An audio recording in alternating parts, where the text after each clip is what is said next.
संसदीय समिति की एक नई रिपोर्ट में यूपीएससी सिविल सर्विसेज एग्जाम के सीसैट पेपर को लेकर कई इंपॉर्टेंट बातें सामने आई हैं। इस समिति की लीडरशिप बीजेपी सांसद बृजलाल कर रहे थे और उन्होंने साफ कहा है कि सीसैट पेपर की एक प्रॉपर रिव्यू होनी चाहिए।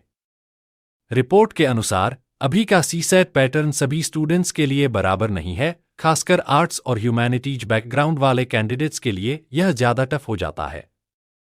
समिति का मानना है कि एग्जाम का मकसद सभी को बराबर मौका देना होना चाहिए, लेकिन अभी कुछ स्टूडेंट्स को इसमें ज्यादा स्ट्रगल करना पड़ रहा है।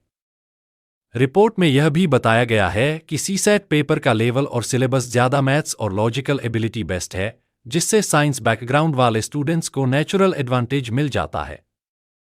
वहीं जो स्टूडेंट्स रूरल एरिया से आते हैं या जिनके पास लिमिटेड रिसोर्सेज होते हैं, उनके लिए यह पेपर एक बड़ी चैलेंज बन जाता है।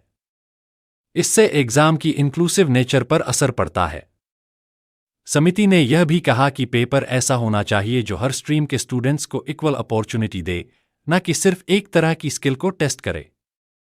हालांकि यह भी क्लियर किया गया है कि सीसैट को पूरी तरह खत्म करने की कोई सिफारिश नहीं की गई है।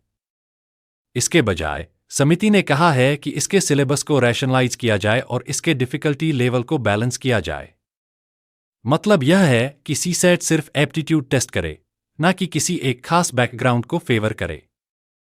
साथ ही समिति ने यूपीएससी से यह भी पूछा है कि पहले जो बासवान कमेटी की रिकमेंडेशन आई थीं, जैसे एज लिमिट और सिलेबस चेंज, उन पर अभी तक कोई क्लियर एक्शन क्यों नहीं लिया गया।